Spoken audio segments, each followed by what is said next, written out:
Welcome back to WNB Diecast Group channel. Thank you for coming back. Thank you for being here. Please like and subscribe.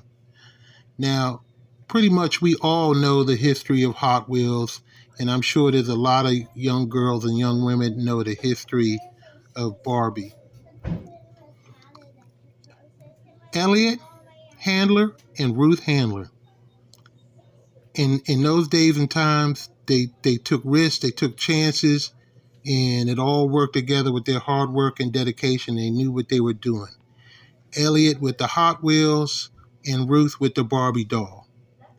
There's some stickler information that some people may not know about, such as, yes, Ruth went on European vacation or she went on shopping, and she bought the rights to the European doll over there in England. But what a lot of people don't know is they know they needed to keep their costs down. And what's the next cost?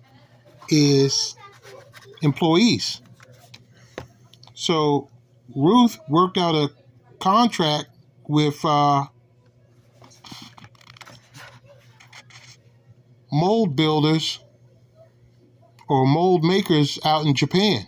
And that's where Barbie doll was first made at in the first 3 years.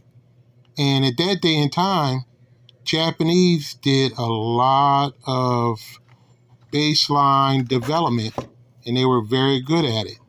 So that's where Barbie was made at.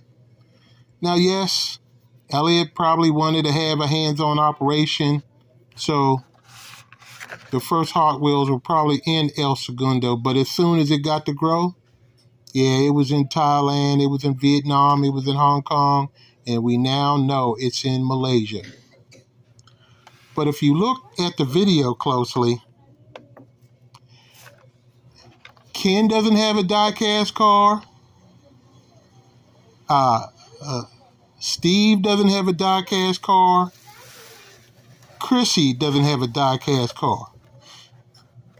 Oh, but most definitely, Barbie has a die-cast car. And she has multiple cars and an SUV. So as you can see, the dynamic in marketing, Barbie's going to stay okay. Now, you may not see Ken because he probably working 2-3 jobs to keep Barbie in the vehicles that she has.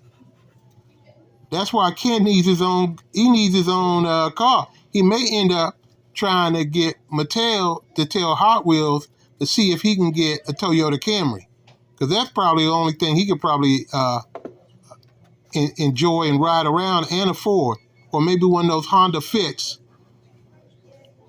But Ken needs a car to go to work every day. I think he can't Uber, Lyft, commute, or slug line to work back and forth all the time. He needs his own car. So as soon as Hot Wheels figures that out, hopefully they'll get him a car. And you know, Steve and Chrissy, you know, they're the black version of Ken and Barbie doll, but you hardly ever see them. So I hope Mattel doesn't get upset, but as a person of color in the United States who's been an avid collector since 1968, it's kind of a little slim on their thought process to start trying to make certain Black American history dolls in Barbie. That was real poor taste on their part, and I don't think that's why it went over too well. You know, folks don't want to be nickeled and dimed at the last minute when y'all knew about Ida B. Wells and all the other people that you're trying to make these dolls for back when you got started. She brought the dolls over in 59, Ruth, but they had been going on since 63.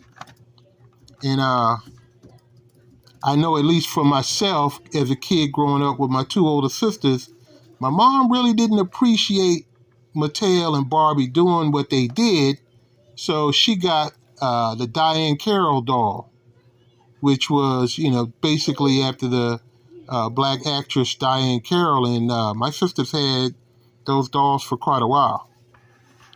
So knowing history of what you're collecting is just as important as what you're collecting. So as you can see, and I apologize for the rough edges of the video. I don't try to be too professional with it, even though I need to. So you see maybe my hands, my arm in front of the camera lens. But as you can see, she had her own star car. She has a Corvette. And she has the Hummer. So it's